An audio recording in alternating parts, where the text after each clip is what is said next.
की दीजिए, लेकिन जैसे कि आपने देखा कि कापड़ा डाल के और हथकड़ी लगा के ही वो लेके आए हैं।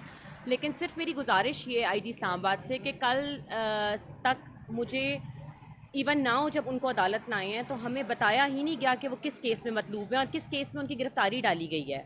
तो वो एफआईआर अभी उन्होंने डीसील की है और अभी बताया है कि ये केस रिश्वत लेने देने या करप्शन का है।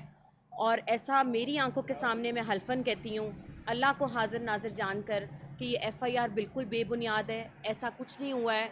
मैं हल्फन बयान देने को तैयार हूँ कि ऐसा उन्होंने अपने टेनोर में ऐसी कोई भी खुद बुर्द नहीं की। और अगर होता तो आपको लगता है कि ये पीडीएम की गवर्नमेंट हमें बख्शती जब इनका टेनोर था सारा का सारा।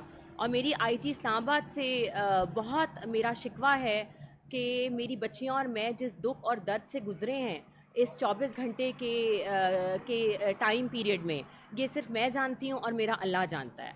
बट एनी हाउ हमें पूरी उम्मीद है कि अल्लाह पाक कोई ना कोई, आगे भी 2 केसेस में निकाला है और अब आगे भी अल्लाह ताला कोई ना कोई रास्ता निकालेगा। मैडम, एक तासुर पाया जा रहा है कि फवाद चौधरी साहब पर प्रेशर था, दबाव था कि इस्तेकाम पाकिस्तान पार्टी में एक्टिव हो जाए, वो नहीं हो रहे थे क्योंकि आप उनकी अहलिया है। क्या इस तरह कुछ हुआ, कोई प्रेशर उन पे था किसी पार्टी की तरफ से, कहीं और की तरफ से? नहीं नहीं, ये तो देखे ना, कल फिरदौस आशिकवान साहिबा भी कह रही थी कि जी उनकी उनकी राहें सीधी नहीं हैं, उनकी ये सीधी नहीं है। पहले तो उनकी राहें पूछें ना, पहले तो उनकी राहें पूछें कि उनकी राहें कहाँ किस किस पार्टी की तरफ जाती हैं।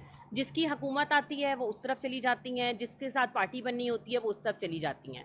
बेहतर यही है कि इस वक्त हम लोग एक दुख दर्द और एक अजीब सी कैफियत में मुब्तला हैं। तो प्लीज़ इस तरह के कमेंट्स सोशल मीडिया के ऊपर भी बहुत से ट्रोलर्स बैठे हैं जो कि कह रहे हैं कि जी ये हो गया वो हो गया। ये हम ही जानते हैं कि जिस सिचुएशन से मैं गुज़र रही हूँ और मेरी बच्चियाँ गुज़र रही हैं, और उम्मीद यही है कि अल्लाह पाक कोई ना कोई इंशाल्लाह रास्ता निकालेगा।